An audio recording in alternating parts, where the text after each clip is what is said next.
mean, look, I interview lots of people. I interview murderers. You know, I mean, like you Yeah, know, duh. Yeah, both you guys have done your thing on the street, and you know, people like to say that I'm a hypocrite because I'll interview someone that took someone's life, but I won't interview a Fleece Johnson. That'll go crazy on your channel, man. Right. I'm sure it would, but I just don't want to do it. Can you give it a little consideration now that he's no, he's cool. not that same person? I'm cool, and I have nothing against Fleece. I hope he doesn't rape me one day. But all Fleece say I'm gonna want something, Vlad. When I see you, Vlad, he's pretty big in real life, right? No, he's not. He's a little guy.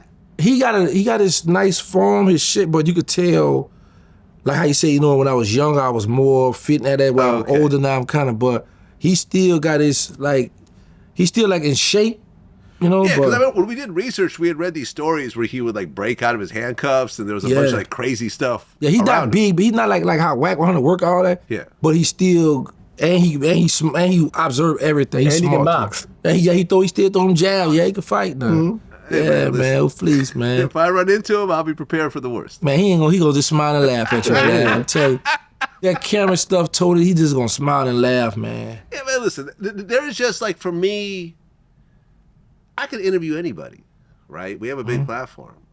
A lot of different people from different walks of life will just say yes, just because of how big the audience is. But I feel like along the way, I got to draw a line somewhere. For example, there's this famous rapper from the 90s named South Park Mexican.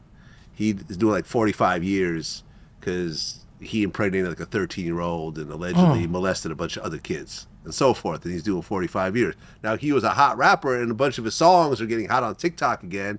But I'm I'm not going to do it. It's a child molester. You know what I'm saying? I don't need to give a child molester a platform. Yeah. Someone else could do it. That's cool. That's their business. There's just certain people I just, I don't want to use my platform to somehow give you a voice. Give them, to give them a voice considering what they did. Right.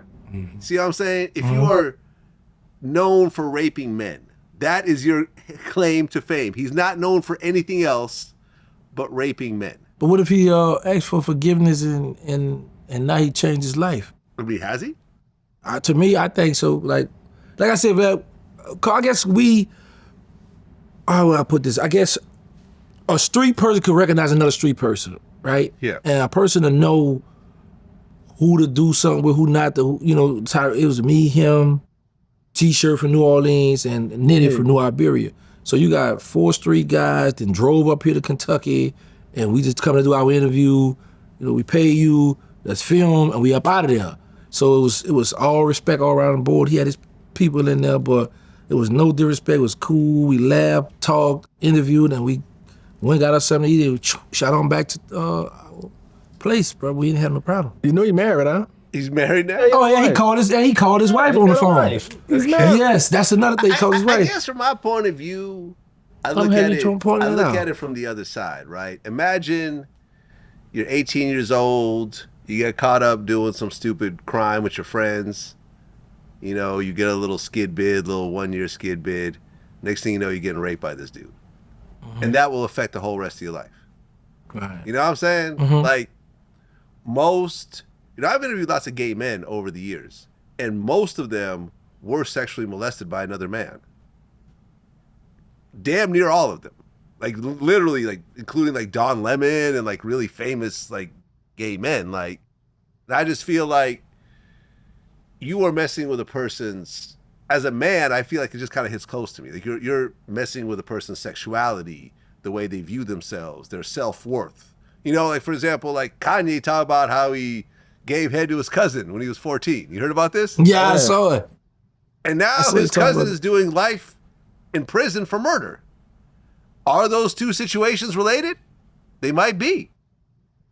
You get molested by Kanye, and he becomes a megastar, and you always got that in the back of your mind, and you're a little kid. Kanye was 14. He was 11.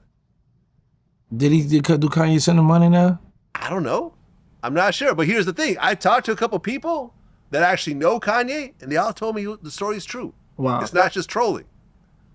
So I just feel like, as a heterosexual man, that just sounds like one of the worst things that could be done.